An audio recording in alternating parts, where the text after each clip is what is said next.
Okay, good morning, everybody. So,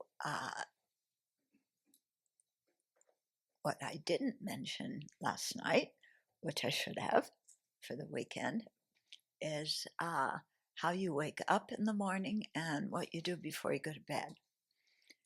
Yeah. And so, in the morning, when you first hear whatever it is that wakes you up, for some people, it's the cat going like this. For some people, it's I have the temple bell on my to wake me up. But everybody has something different, and so to try and make your first thought when you wake up one of bodhicitta, one of really setting your motivation for the day, because how you set your motivation at the beginning of the day is really going to influence how you live the rest of the day and what you're aware of. And so to think when you first wake up, today, as much as possible, I'm not going to harm others, including insects and other people, not to harm them physically, not to harm them verbally, not to lash out at people or talk behind their back, things like that, and not to harm them mentally just by letting our mind dwell on angry thoughts. So setting that as part of our motivation when we get up. And you can do this all while you're lying in bed, okay? Just don't fall back asleep. uh, and then, as another part of that motivation is today, as much as possible, I want to benefit others, and to do what I can to be helpful, to be courteous, to be kind, to be generous with other living beings. And generating these intentions at the morning are very important, because if we can live according to them during the daytime, our life right here and now goes much better. Yeah. And we don't have as many conflicts with other people, as much frustration, and so on. And so, not to harm, to benefit, and then to make a strong determination to increase our bodhicitta, to increase that aspiration to attain full awakening, our long time aspiration to do that for the benefit of sentient beings. And then also thinking a little bit about the nature of reality when we get up, and realizing that everything is impermanent. We cannot control the world, and things arise due to causes and conditions. And so to acknowledge that in our lives and not fight reality, which we often do, And when we fight reality, guess who wins? It's not us. And we, basically become very unhappy because we're not accepting the reality of the situation. We want it to be different, and it should be different, and I'm going to make it different. But how are you going to do that when we can't even control our own minds, let alone control the rest of the world? So we have to start with ourselves becoming, how was it what Gandhi said, be the change that you want to see. So we have to start with that. And that begins with what I call stop being a jerk, what the Buddha called keep good ethical conduct. But really, when we look at our lives, what does being a jerk mean? What are jerky actions, jerk-like actions. Yeah, who do you call a jerk? Well, often it's somebody who is quite self-centered, who goes around doing really inconsiderate things without any care for the effect of their actions on other people. Yeah, is that the kind of person you often call a jerk? Yeah, they lie, they get involved in crooked business deals, they, you know, trash other people behind their back, they love creating conflict. And we have all those tendencies to do that in us ourselves too. So, the before we start criticizing or while we start pointing the finger at others, use what they're doing and ask ourselves, am I doing the same thing?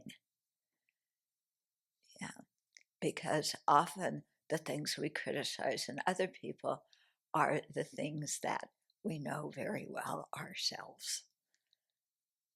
You know?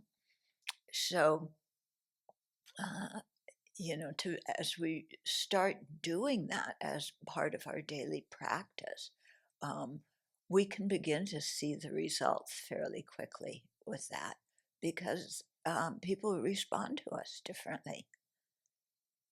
You know, when we're grumpy and bad natured and super critical, and you know, people don't want to be around us.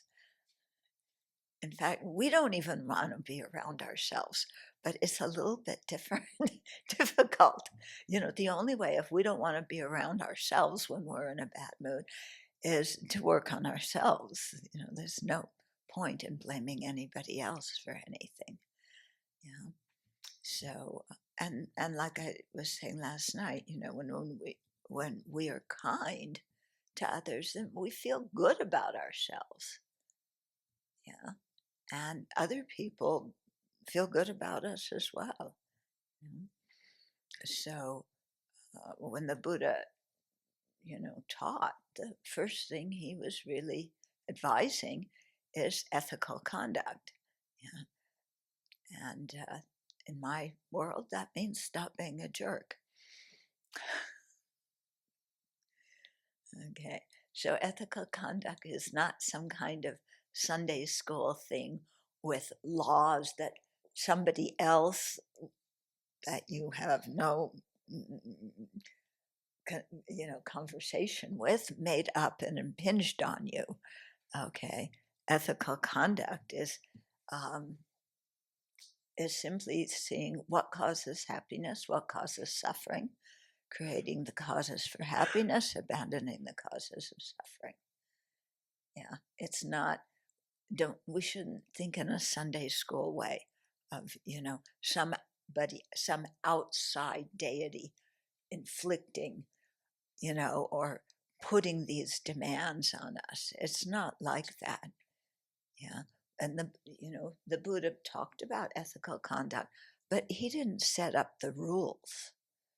Yeah. The Buddha just described, you know, because he saw when people experienced happiness, these are the actions they did that brought that happiness. Those were called virtue. When people suffered, he saw what those causes were. He called that non virtue. So nobody made up that law. It's just a natural law, like laws of chemistry, biology, physics, and so on. Yeah. And so if we understand how that law works, it's a system of ethical cause and effect. Um, then we can focus our lives on doing what creates happiness and stop shooting ourselves in the foot by doing things that just put bad imprints in our mind stream. Okay. So it's easy when we look at other people's lives and like, oh, that person's doing that same old stupid thing again. What a jerk. Why don't they get their lives together? Yeah. We so easily criticize other people like that. But the real person to subdue is this one in here. and develop our own inner goodness as well. Okay, so that's how to wake up in the morning. Yeah, this is just the introduction. We will get to the chanting, hopefully before the end of the session. Yes, I am definitely a student of my own teacher. Yeah, who was famous for taking 3/4 of the session to create the motivation, and then 1/4 you got around to the topic of the talk. But I found it helpful. Yeah. Okay, and so then in the evening, kind of review the day, and to what extent were you able to live according to your motivation, and when you did, pat yourself on the back. We should be able to rejoice at our own virtue. That's something that's quite important. And when we didn't do so well, we got mad at somebody and lashed out. Then do some purification, and in our minds change our, really meditate on the antidote to whatever afflicted mind made us do an afflicted action, and so that we actually learn from our mistakes. Yeah. So it's not just a question of, oh, I got so mad and turned that person off. I'm so glad I told them off. This is really good. I'm very happy about it. And so you feel happy about it during the day. I got even. Then at night, before you go to bed, you do the day review and you go, oh, oh, I really, dumped on somebody big time. And I said all sorts of things that weren't very helpful and probably turned that person away from listening to me again, which is not what I really wanted. And so I have regret. And now, what was it? What was going on in my mind that I lashed out like that? Oh, I was angry.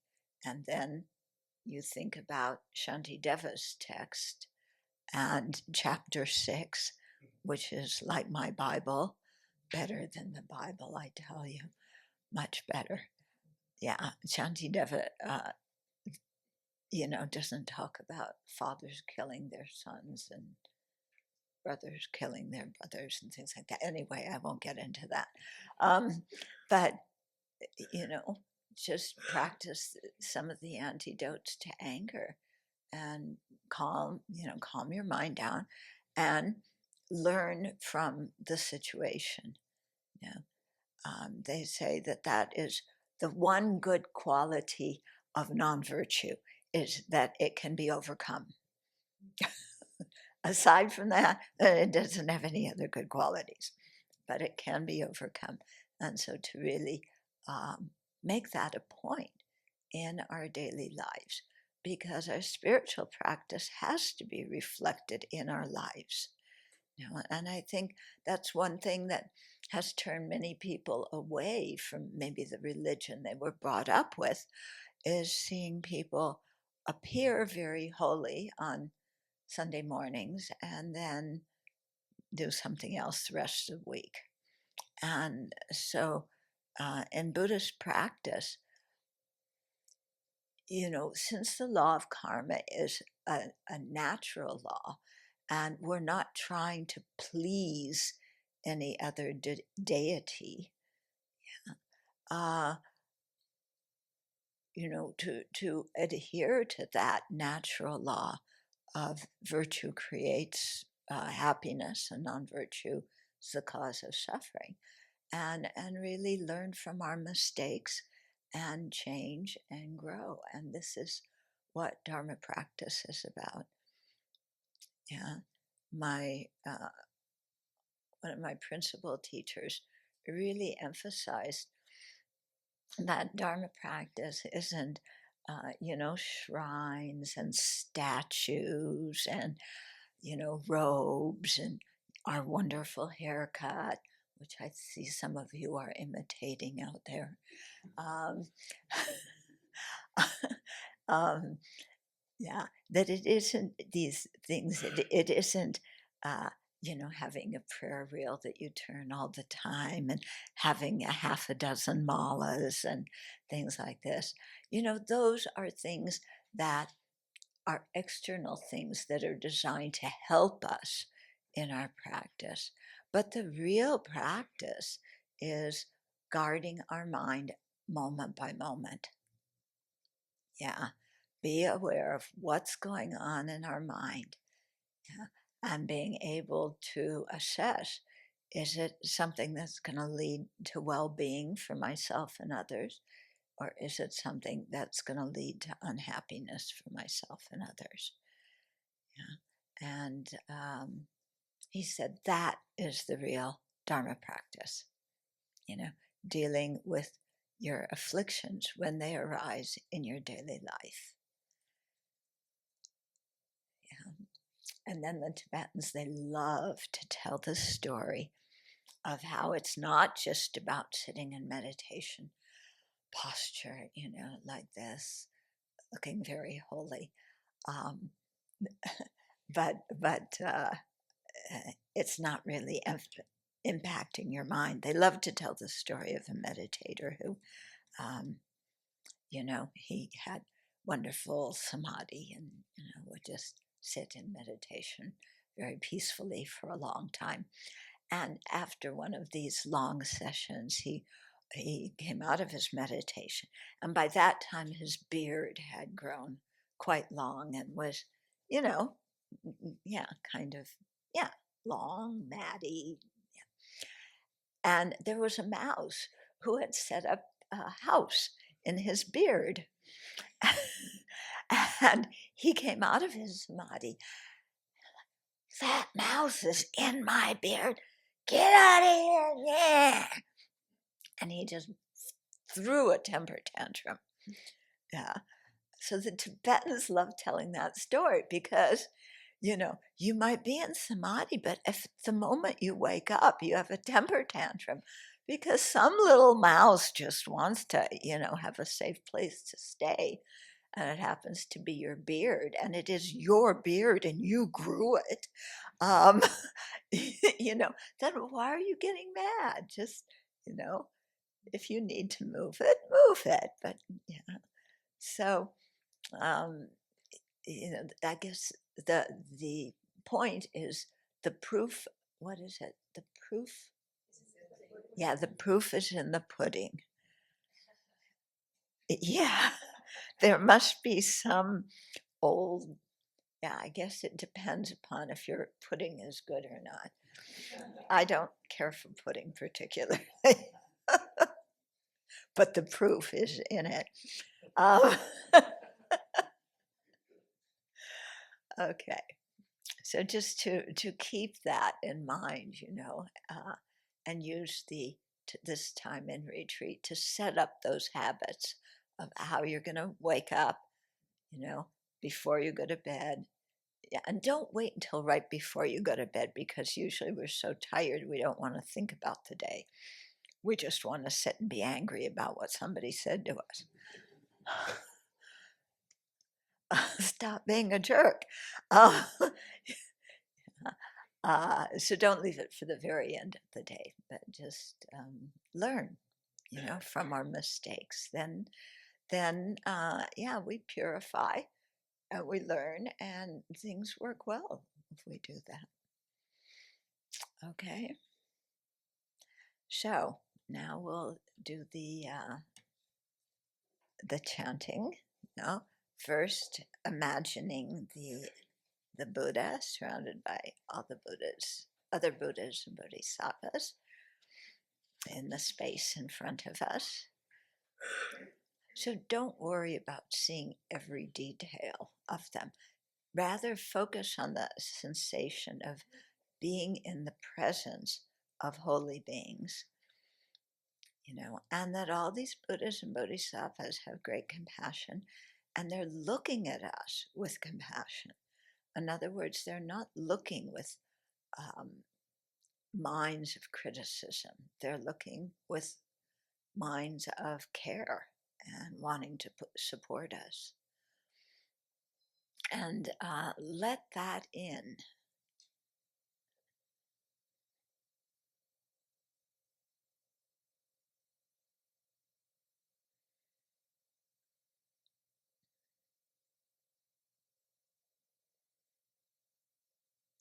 And then we're surrounded by all other living beings. And the people that we don't get along with, who we're afraid of, who threaten us, they're sitting in front of us, between us and the Buddhas. And they, as well as all the sentient beings around us, we're all looking to the Buddhas and Bodhisattvas together. And a few minutes of silence to let the mind settle. So you can watch the breath or contemplate the four immeasurables.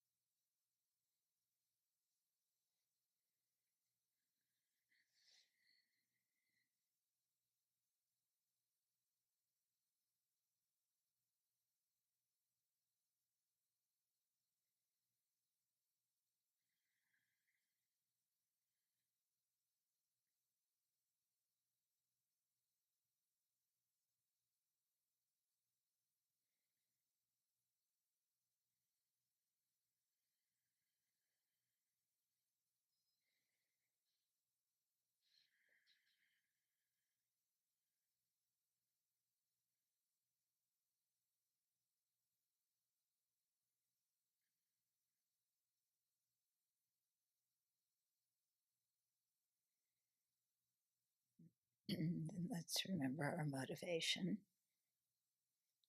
and be very aware that we live in a world surrounded by other sentient beings.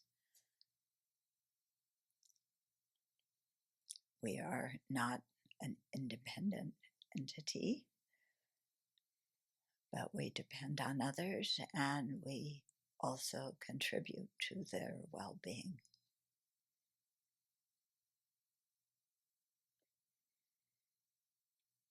And so seeing that dependent nature, it only makes sense that we care for everybody together.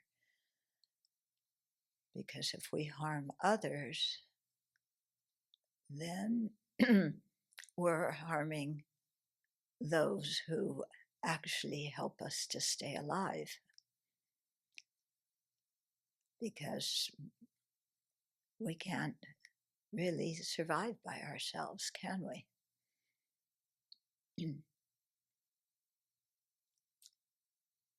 So, as Shantideva said, if suffering is undesirable, and since it doesn't have specific owners, it doesn't really matter if it's our suffering or somebody else's. It's something to be eliminated. And so let's really expand our heart with that aspiration to contribute to the well-being of others. And specifically in the long term,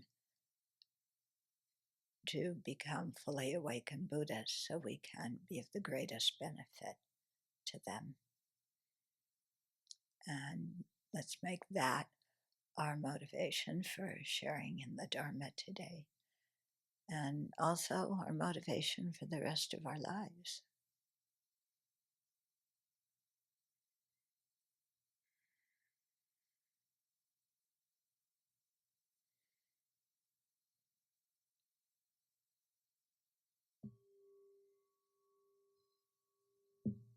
So in past years, we've done the Labor Day retreat as a concentration retreat.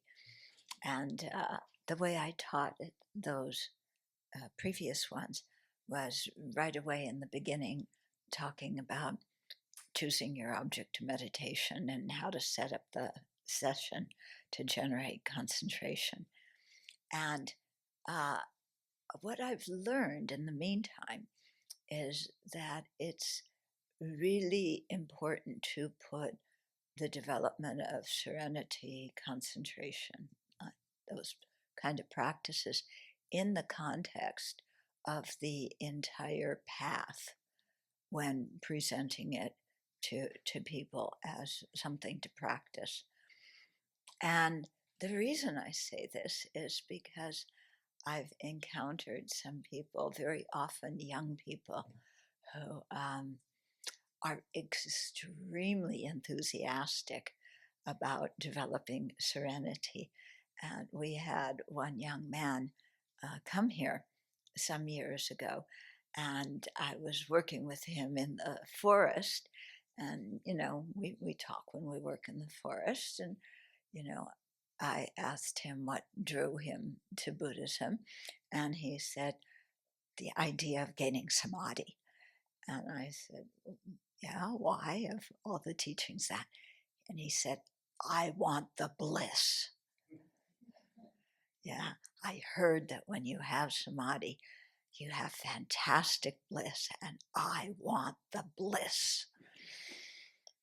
And this was as we were cleaning out the forest of dead material. Then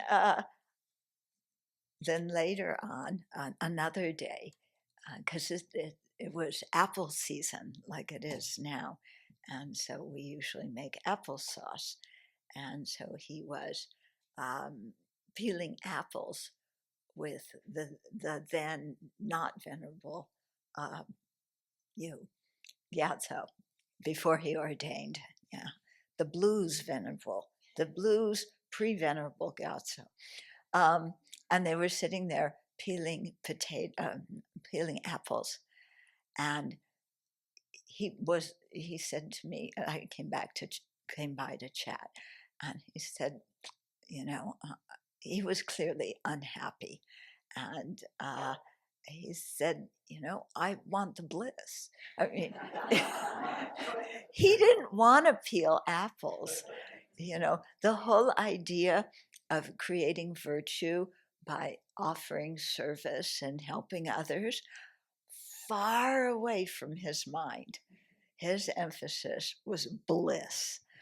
Yeah. And now. So he said he was leaving. I said, okay. He asked where to go. I recommended Bunty G in West Virginia. But I imagine that Bunty G would probably tell him something similar to what I'm doing. But there he would live in a kuti, and a kuti, your own little hut. So if you have your own little hut, then it's like, oh, I'm a meditator. I can just imagine it as a cave, as long as the heating and aircon work. Yeah. So I don't know what happened to him. I hope he's happy. But it really was so pronounced to me, and meeting other people who had that same idea of, I just want to develop concentration. My whole problem is I can't concentrate. Yeah. That isn't really your whole problem. Yeah. Yes, it is a difficulty, but we actually have many other problems. Yeah. And so, as I explained yesterday, that concentration is not a particularly Buddhist practice. It's something that is done by people of all traditions. And before the Buddha went and sat under the Bodhi tree, he studied with two very well-known meditators of that time who had attained extremely high states of concentration, which, the Buddha, before he became a Buddha, he was still a bodhisattva. He mastered those states of concentration with both these teachers. But he knew he wasn't he was still not awakened, and so he did ascetic practices and ate 1 grain of rice a day. So we'll start that at lunch today. And, we have to have some compassion for the cooks. So, 1 grain of rice a day. And yeah, we'll do our ascetic trip. No, I'm joking. It's okay. Don't get afraid. Don't run down the hill yet. So, and he did that for 6 years, still wasn't awakened. And so that's when he left that practice. He crossed the river. He sat under the Bodhi tree. And even then, the night before he attained awakening, what went on in his meditation? Well, Mara attacked. So Mara is the personification, how do you say it? Anyway, the personification, apomorphs, and with that word, and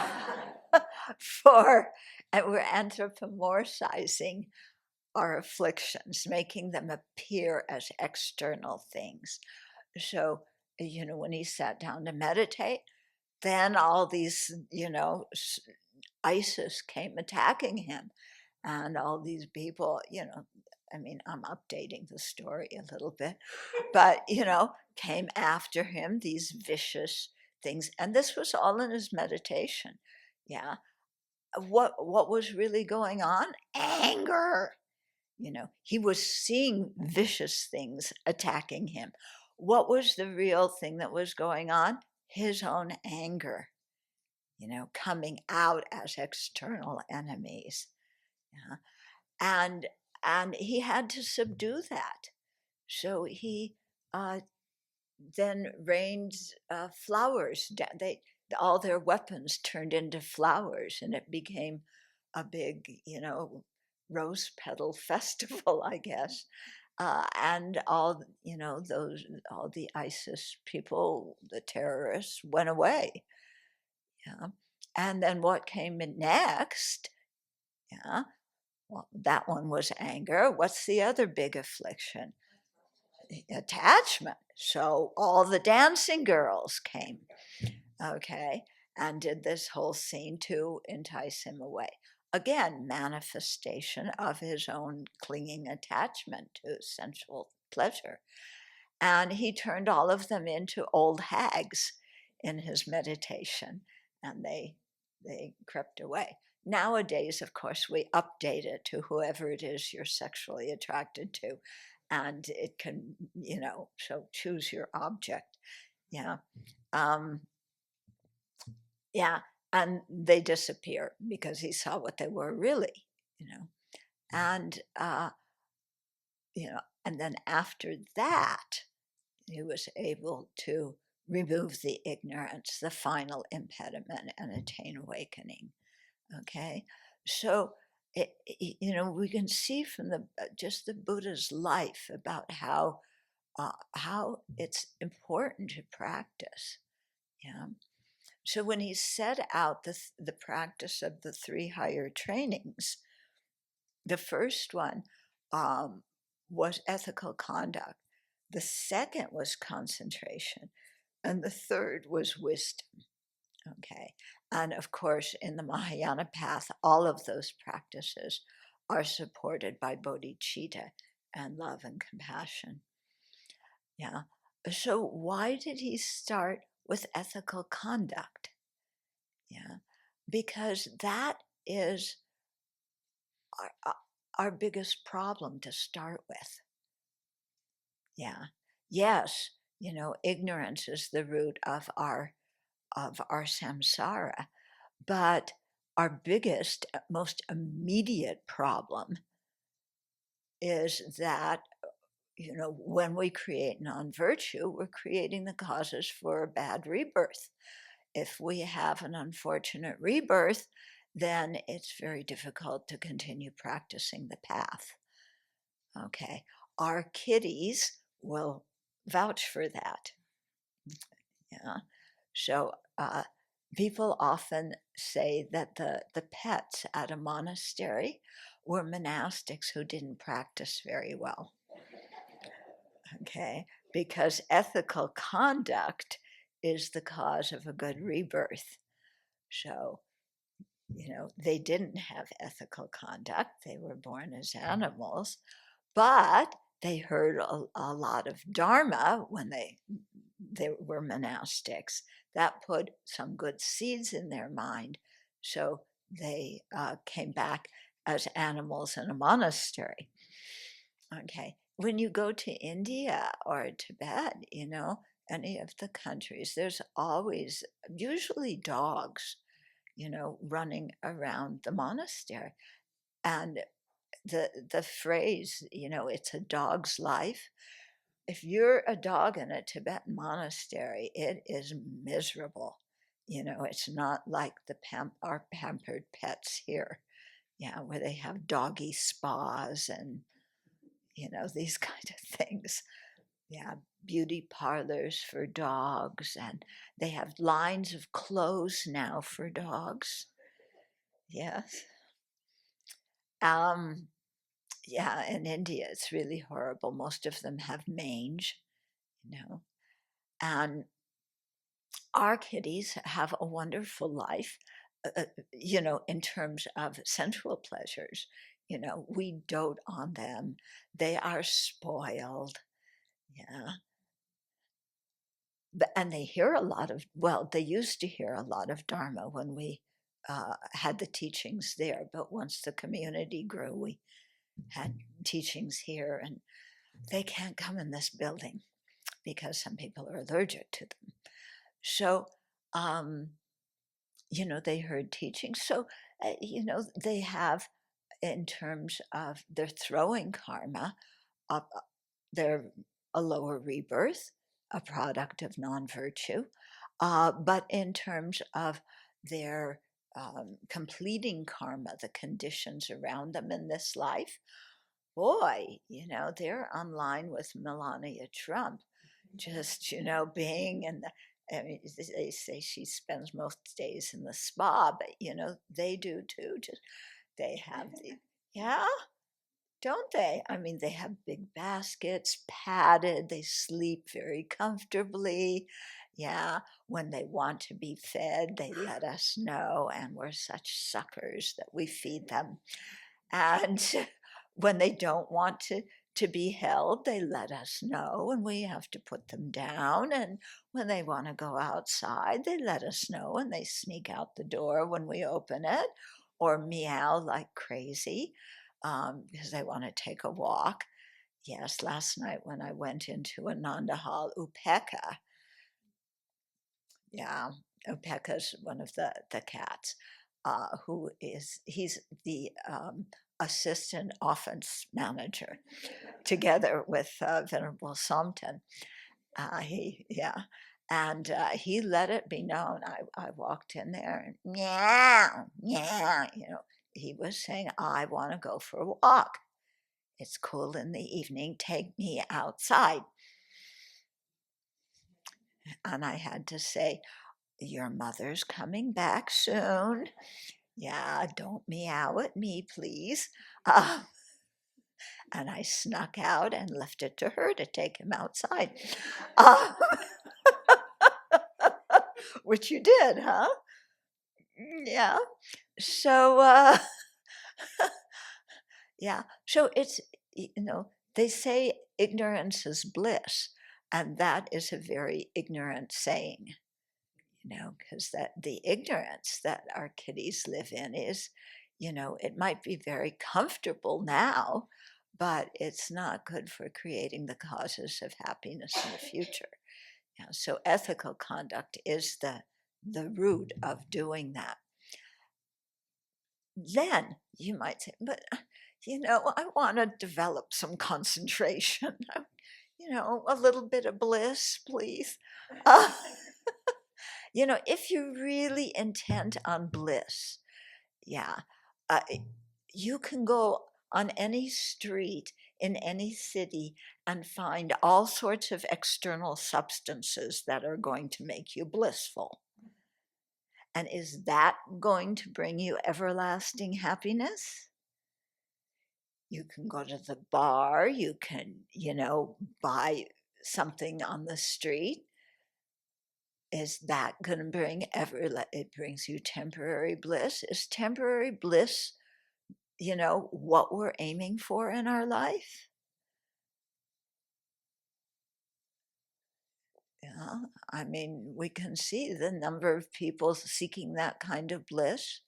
They could say it's kind of the fentanyl epidemic. Yeah, it's like an epidemic in many cities.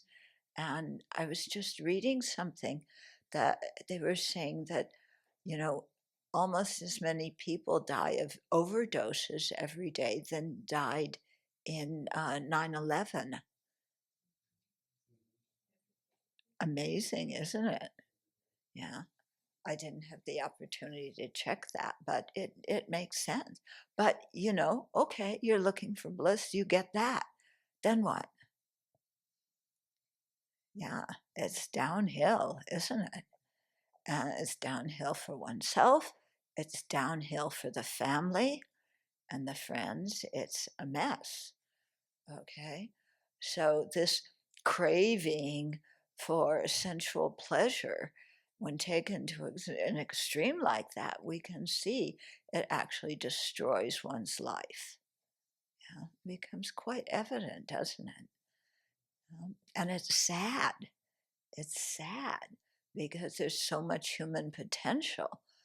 You know, Ev- we all have the Buddha nature, but that Buddha nature gets covered up by drugs and alcohol and, texting and um, that whole thing. I mean, we're dreaming up new addictions by the day in our society, aren't we? You know, kids whose, their whole world is like this big. And adults too, the whole world is this big. And I'm sure some of you, when you had to turn over your phones for the weekend, yeah, felt like somebody was asking you to cut off your arm because your phone is somehow attached to it. Yeah, you make appointments to meet your friends. Yeah, go out for tea or whatever. Yeah, you sit down with your friends. What's the first thing you do when you sit down? You take out your phone and put it in front of you. So everybody's there with their phone in front of them, answering your phone to make appointments to meet other people. So when you meet those other people, you can put your phone in front and not pay attention to them and answer calls from other people to meet with them later on. So we don't even wind up being with the people that we're with. Yeah. And I think, you could say, oh, that's just, societal problem or whatever. But I think it really influences people's Dharma practice too. Yeah. Because, what's your tendency probably after every talk here? Yeah, what's my phone? I better check it and see what messages came. Yeah. And what are the messages? Crucially important things. Yes, like buy this product, or, if you're on Truth Social, some rant from the former president, or, but we're addicted to it. It's like, I got a bing. That means I'm important, I exist. Yeah, that's sad. That's sad. So, and what do parents do with kids? When the kid's making too much noise, you put them in front of a screen,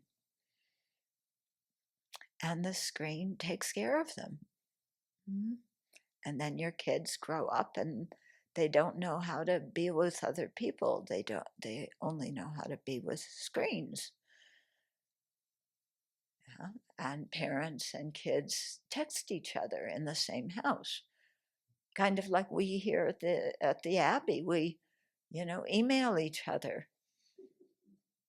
Yeah, instead of getting up and walking a few feet. So, this is not good for our mental health, and it's not good for our spiritual practice. Yeah. It puts a distance between us and other living beings.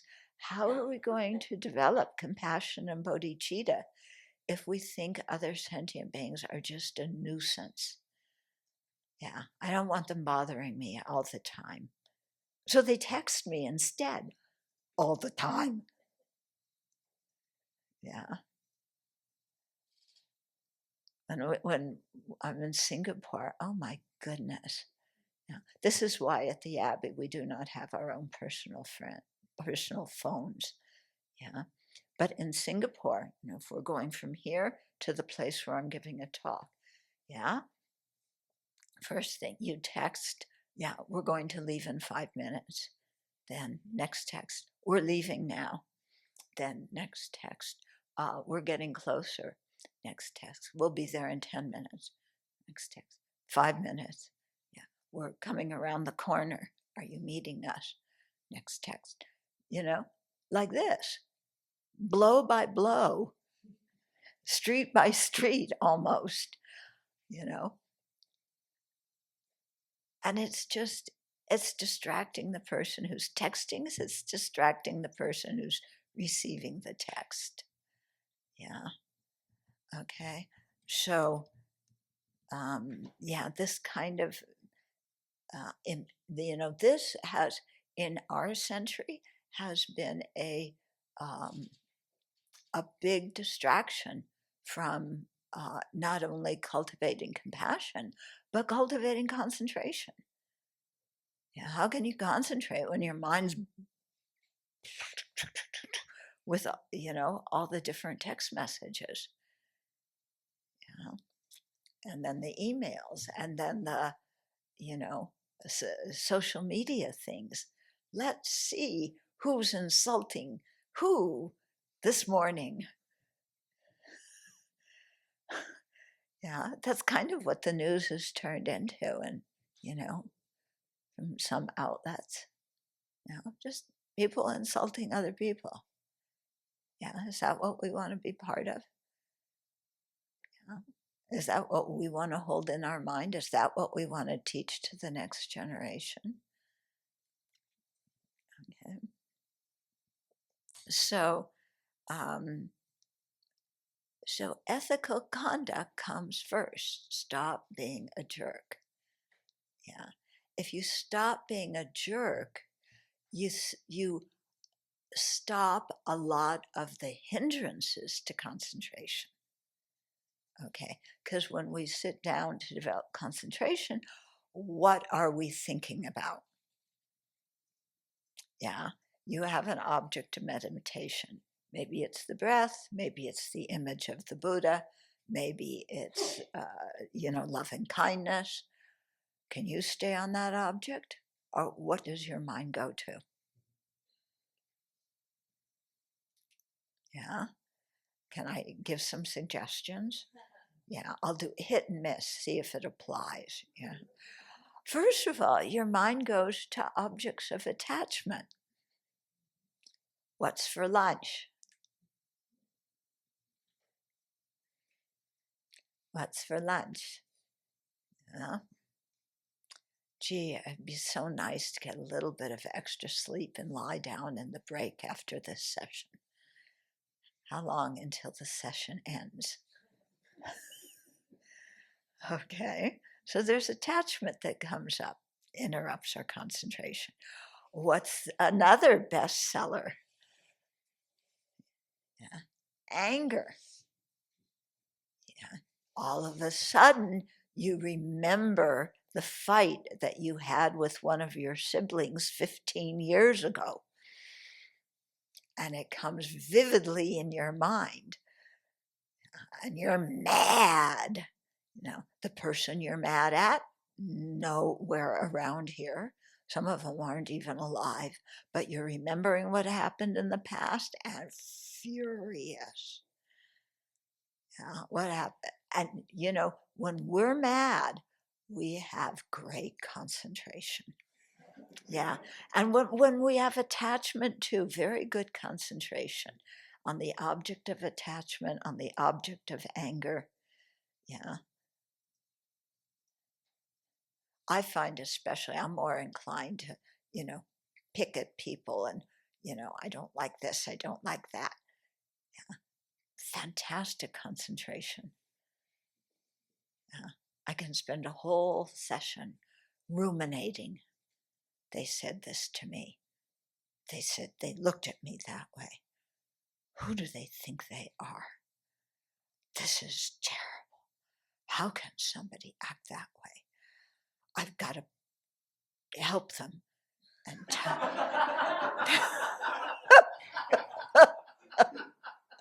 No, I'm not laughing yet. I have to help them. So I have compassion for their benefit. I'm going to tell them what they did that was so despicable, so they will stop creating negative karma.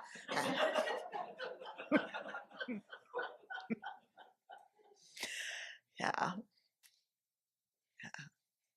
And then you plan your revenge so that they will have a taste of their own medicine and they will learn from it and become very virtuous afterwards. Yeah. Okay. Yeah. Have you ever spent a whole meditation session on that? Yeah. Then all of a sudden, oh, gee, I'm in this room. I actually thought I was back there reliving that situation or planning my revenge. Oh, I'm just in this room with nice people in a safe place. Where was my mind? Yeah. And then it's time to dedicate the merit. It's like, uh-oh, no merit here. What virtue am I dedicating? Okay, so when the Buddha taught concentration, one of the first things he taught with that was the 5 hindrances to concentration, and those, I think, are quite important to really become well versed in. Well, actually, we are already well versed in the 5 hindrances. We need to become well versed in their antidotes. Okay, so first of the 5 hindrances, guess what?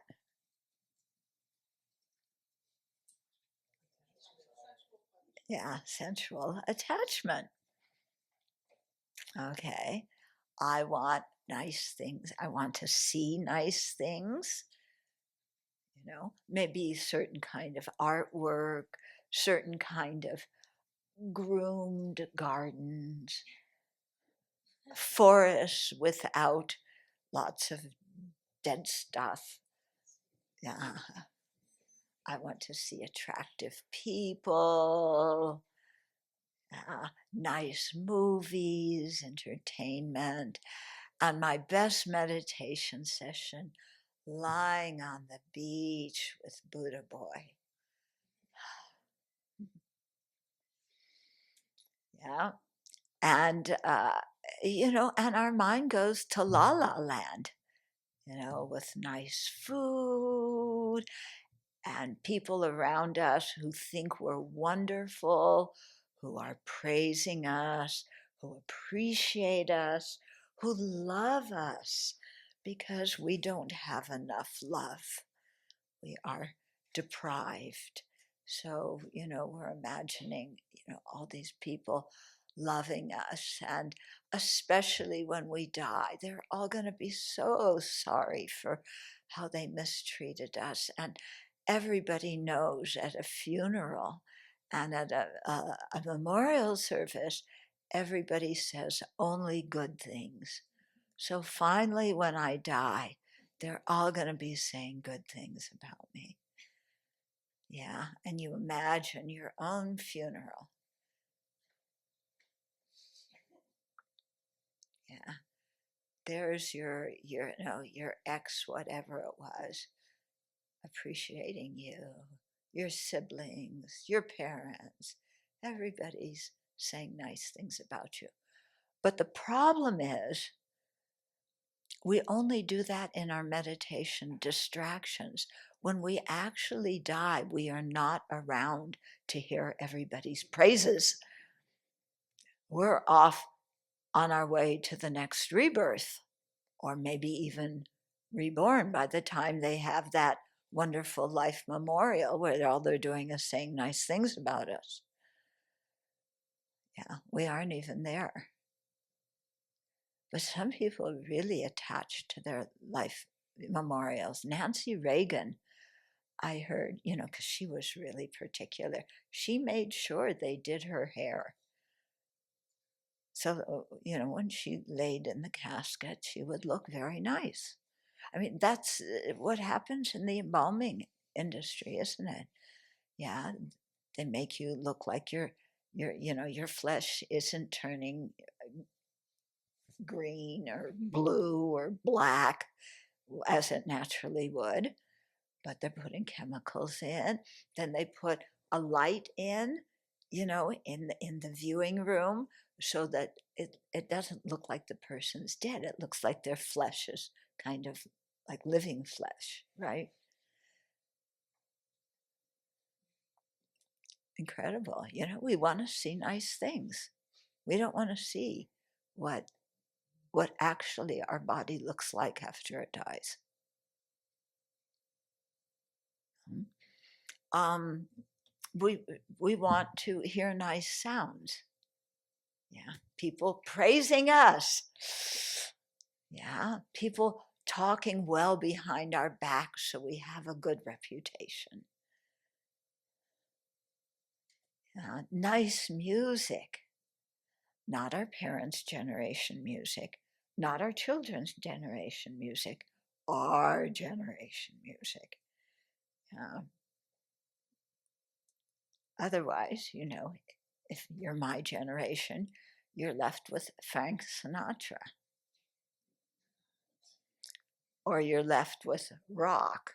Not rock, rock was my generation. Rap. Yeah. But if you're, a millennium, wow. Yeah, you like rap. And you think the Beatles are just, over the hill. Yeah. Beatles were great. Yeah. Don't you remember when they were on Ed Sullivan and everybody was screaming their heads off? Yeah. No rapper ever has that kind of crowd. You don't agree? Bigger crowd? No. No. No. Impossible. Okay. So we want to hear nice sounds. Nice smells. Baked, freshly baked goods, or whatever you like to eat, that smell. Yeah. It's Labor Day. What do people cook on 4th of July and Memorial Day? We're all barbecues. Labor Day, it's the end of summer. Yeah, so maybe you have your last barbecue, you take those steaks out and the smell of cooking steaks. That's actually how my dad died. Yeah, they were having a birthday party for him. So they were barbecuing steak, because my dad likes steak. And he choked in the middle of his birthday party on a big piece of steak, turned blue, fell off the chair, and was dead.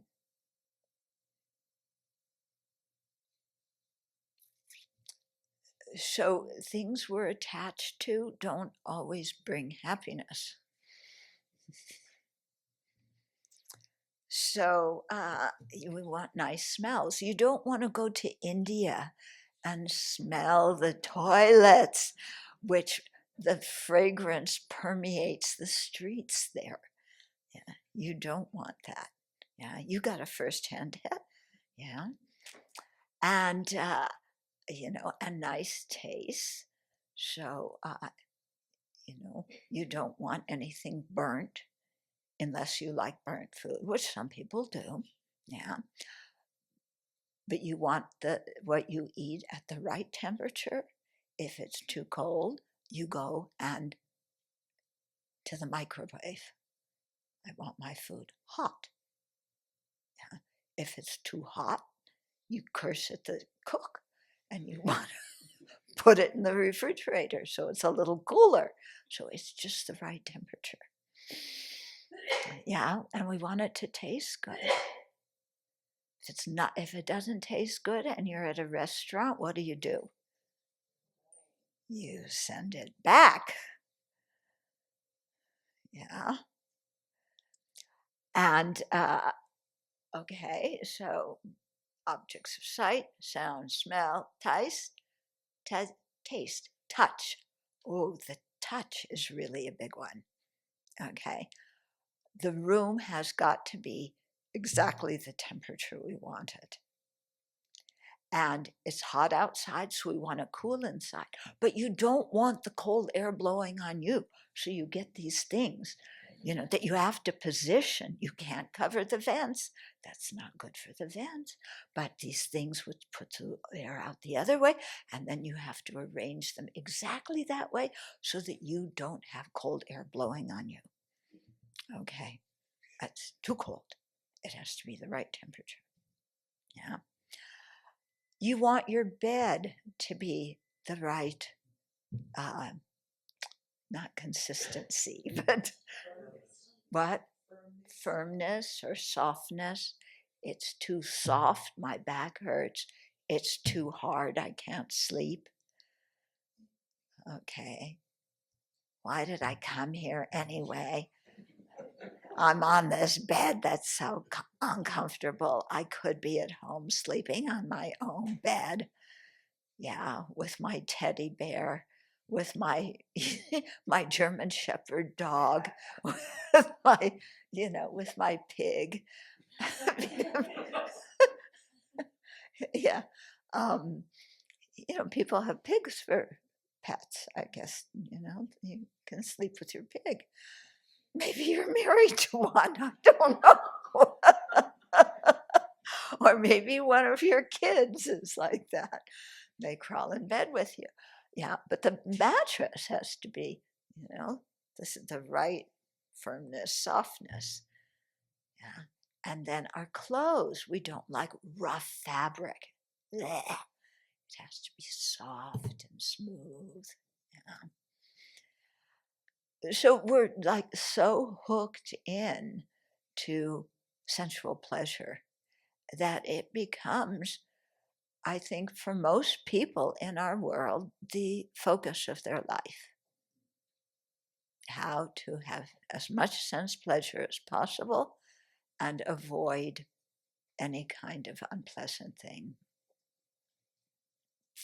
Yeah.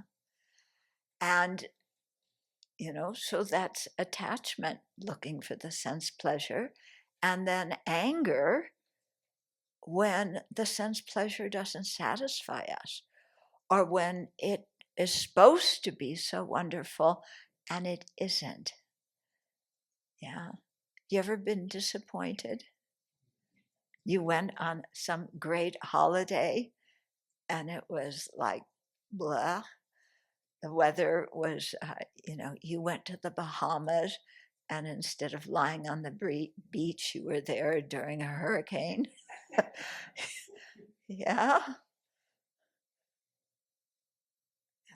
So then we get angry, So that's the next big hindrance, is anger, upset, animosity, anything that interferes with my happiness is bad, is wrong. I have the right to stand up for myself and take out whatever it is that is disturbing my happiness. Yeah. So if it's, you're leaving your Scrabble board around, I take that out. If you leave your dirty dishes, we're going to have an argument. Yeah. If you pull weeds or chop branches in the garden and you leave the weeds in a pile in the garden, or the chopped branches in a pile by the fence,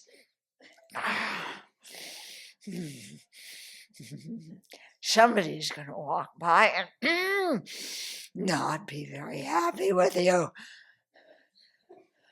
and be furious. And that will provide material for their next meditation session on anger. How come we always talk about cleaning up after yourself when you do something and these people don't do it? As I leave my mess around. Okay. So let's start with working on those two things, because they're the big ones that distract us. There's some other ones coming. We'll get to those, the last three. But those are the big ones, So what we need to do is develop the ability to work with our own mind, to be able to identify afflictions when they arise in our mind, and to know the antidotes to them and have the familiarity with the antidotes that we can apply them when an affliction arises in our mind. So that's why I really recommend to people the way I was trained by my teachers is, you first really learn the Lamrim, the stages of the path, and especially you learn the thought training teachings. Because if you learn those, then when really strong craving and attachment comes up, you know what to meditate on. There's a few different antidotes. One of them is to remember that whatever it is you're craving is impermanent. It's not going to bring you everlasting happiness, because things are changing moment by moment by moment and don't remain the same. So you get your brand new car. From the moment you get that new car, it is in the process of becoming an old car. It's in the process of going down in value from the moment you get it. Okay? You have that pizzazzy, fantastic relationship.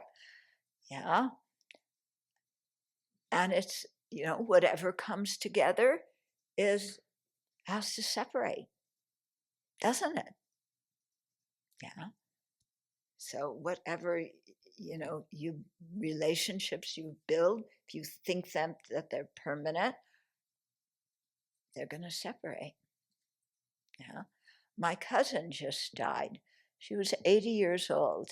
She and her husband were married, I think, about 55 years. I remember going to their wedding. And she just died from Alzheimer's a couple of days ago. He's like,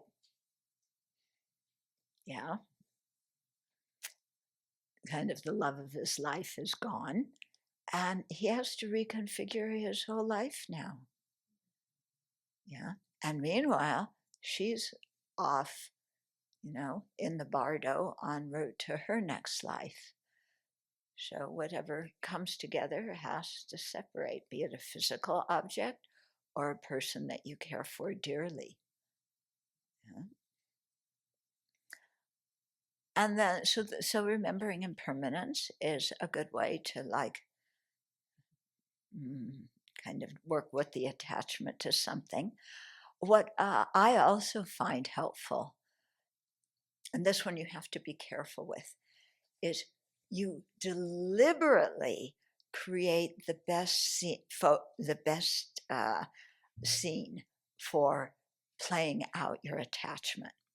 So, you do this quite deliberately. So it's not just a wandering mind, but you play it out, Yeah, there's Buddha boy, and this, and then this, and this, and this, and everything you always wanted. And it turns out so perfectly, and everybody loves you, and everybody's satisfied and approves of you. And, you're in bliss. Okay, so you play out the whole scenario, and then you stop, and then you look back and you say, now am I forever happy? I got everything I wanted: the perfect job, the perfect relationship, the perfect children, the perfect place to live, the perfect income. Now, do I have everlasting happiness and satisfaction?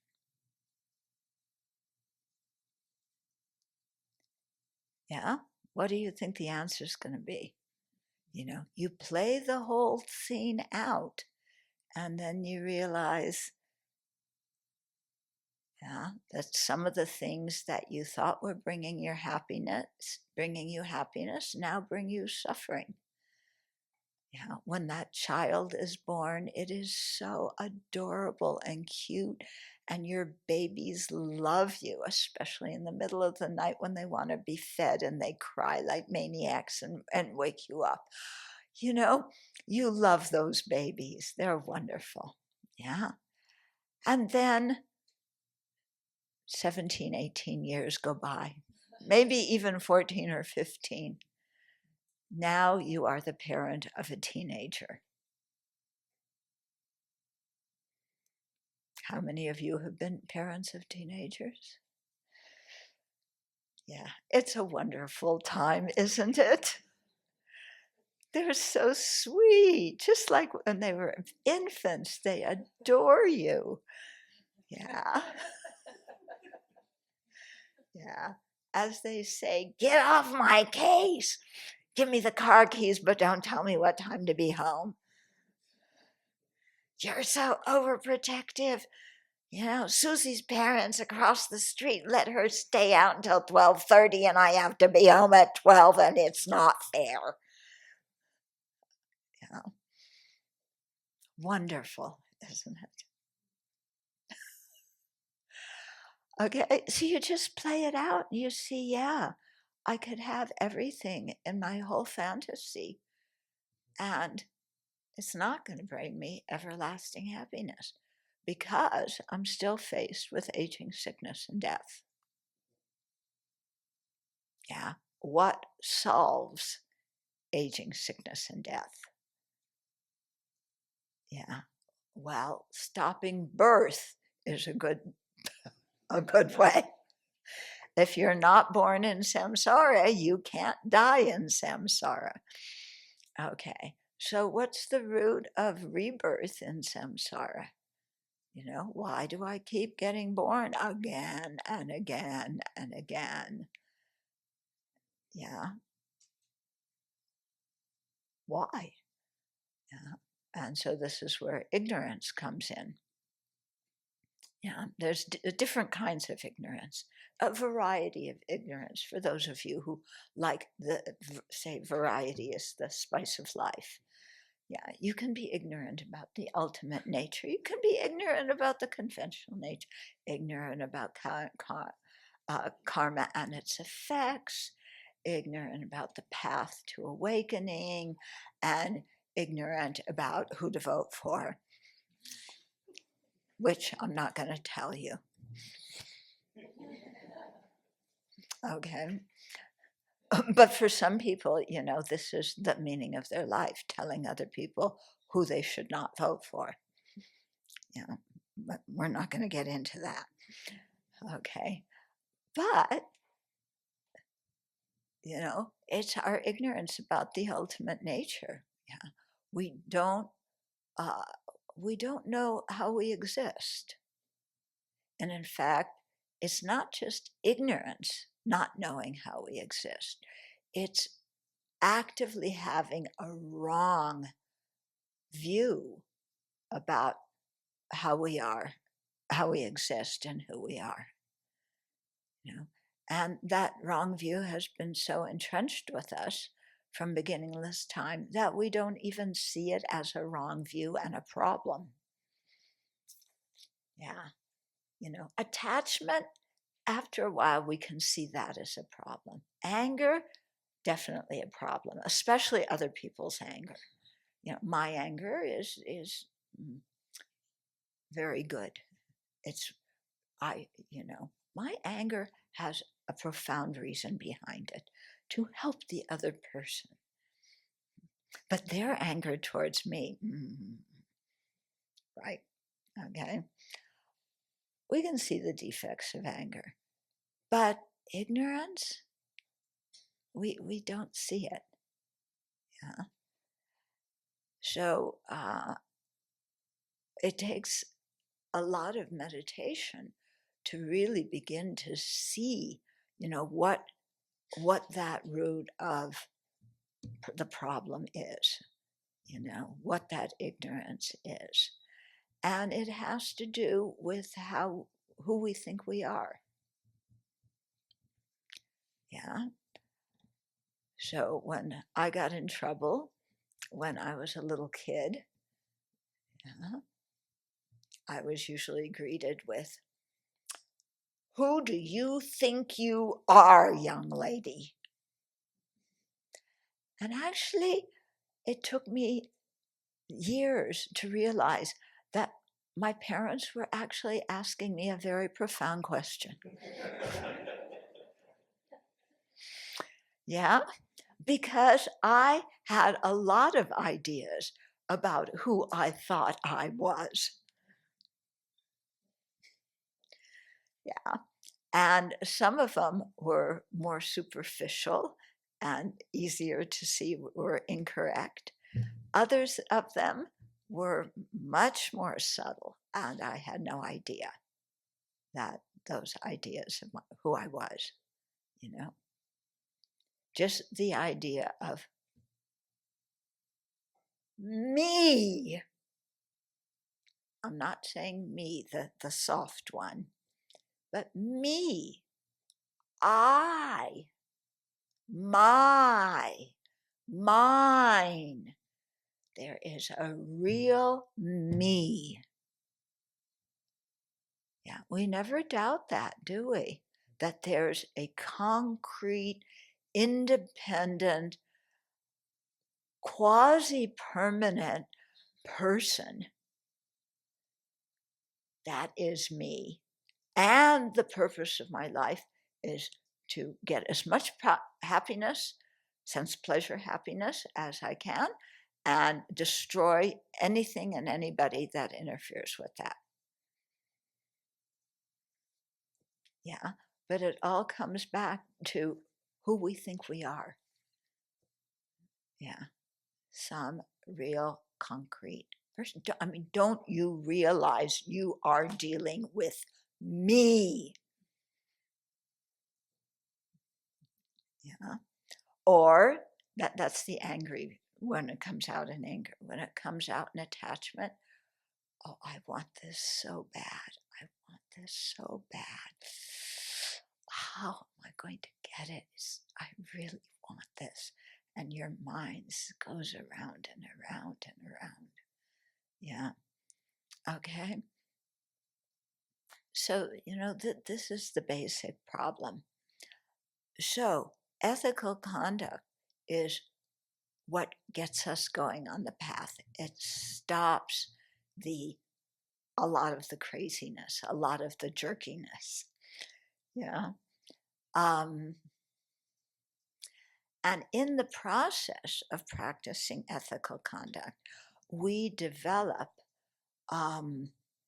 two mental factors that are very important for generating concentration. Yeah.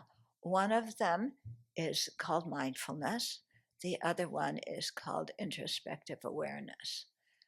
Yeah.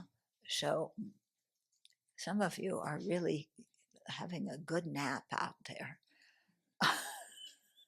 I'm thinking maybe we better stop here before you start snoring. Okay, we'll talk about, well, just briefly about mindfulness and introspective awareness. Yeah, wake up, everybody. Yeah, mindfulness, that's the latest buzzword. Everybody wants to be mindful. Come on, wake up, wake up. Yeah, be mindful that you have no mindfulness and you're falling asleep. Okay. So mindfulness in Buddhism here is a mental factor that can hold its object, remember its object. Okay. What we develop it in ethical conduct by remembering what kind of person we want to be. What are our values? What are the precepts that we've taken? Yeah. How are we behaving? Am I behaving according to my own values? Am I adhering to the precepts that I've taken voluntarily? Okay. So mindfulness keeps those things very strong in our minds so that we can live by them. Introspective awareness is like a little spy that says, am I focusing on what's important, or am I falling asleep? Yeah. Or am I, distracted by wandering or something like that? Okay. So those two mental factors, are very helpful for keeping ethical conduct, and that's how we start to develop them. Those two are also quite important when we develop concentration, because mindfulness is the mental factor that remembers our object of concentration. So that's the first thing we got to remember when we're doing that meditation is, what is my object that I'm focusing on? And then we need introspective awareness that checks up from time to time. Am I still focused on the breath, the image of the Buddha, loving kindness, whatever our object is? Or am I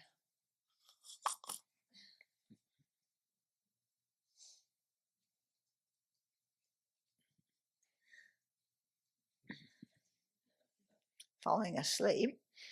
Or am I off in La La Land, with Peter Pan and everything I always wanted? Yeah. And so the introspective awareness sees, am I still on my object of meditation? Oh, good. Let's keep it there. You renew your mindfulness. Or, oh boy, I'm going off. What's the antidote? What do I think about now? If it's distraction from attraction to sensual pleasure, I think about emptiness, or I think about impermanence. I think about, is it really going to bring me lasting happiness? If I'm going off into anger, then I meditate on loving kindness, okay, or equanimity. So something to rebalance the mind. Okay, so that's how, the Buddha taught those three higher trainings in order, because by doing the initial ones, you develop your mind and your karma to the point where you can do the next one, and so on. Okay. So I took up all the time. Yeah, gave you a chance for a nice, peaceful nap. We can do one or two questions or comments if you have something.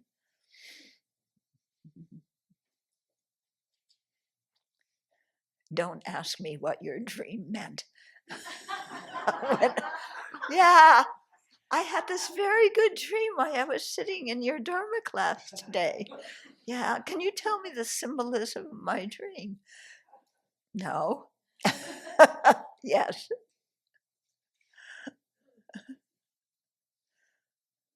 Yeah. Earlier we were talking about the text messages, just like kind of blowing up your phone and people annoying you.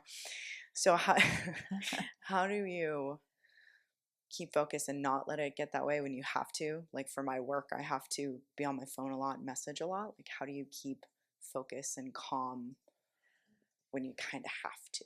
Yeah. Well, one thing is not yourself sending messages when you don't have to, because every time you send one, then they're going to reply. This is my problem. Yeah, so I feel obliged, I have to reply. But sometimes it's just better not to, because it just engenders more. The second one is to use your phone as a practice to remember compassion. So every time it vibrates or rings or whatever, it's like, okay, there's another sentient being on the other side. They want something. How can I have a kind, I'm going to have a kind attitude for them. Even if it's Verizon calling you again, asking if you want to change your phone plan. You just use that as something to remind you of compassion. How did Buddha know that he wasn't awakened? How did he know that he hadn't reached sort of, I guess I'm just asking, where did that concept come from that he knew when he had arrived, but knew he hadn't arrived? Do you know what I mean? Yeah. Okay. What he realized is that he wasn't yet free from birth and death under the force of afflictions and karma. He realized that with the concentration, he had been able to suppress the very gross objects of the very gross afflictions, but he had not been able to cut them from the root, because after the sessions, they would come up in one way or another. Okay. And so he also realized, yes, that bliss, he got the bliss, what this young man wanted. Yeah, he got the bliss, but he realized that that did not free him from birth or death and birth under the influence of afflictions and karma. And that's what he realized he had accomplished after he sat under the Bodhi tree. All these, when we study tenets, there's all these non-Buddhist schools that have their ideas about what liberation is, and some of them, and it's bliss, this and that. But were they all around, the ones that we study in the traditional Tibetan texts, were they all around at the time of the Buddha? Yeah, it seems like most of them were. Or if they weren't around then, by the time Nalanda University formed and these big Vikramasila and so on formed, yeah, they're pretty much around. Or they, kept on developing. Yeah.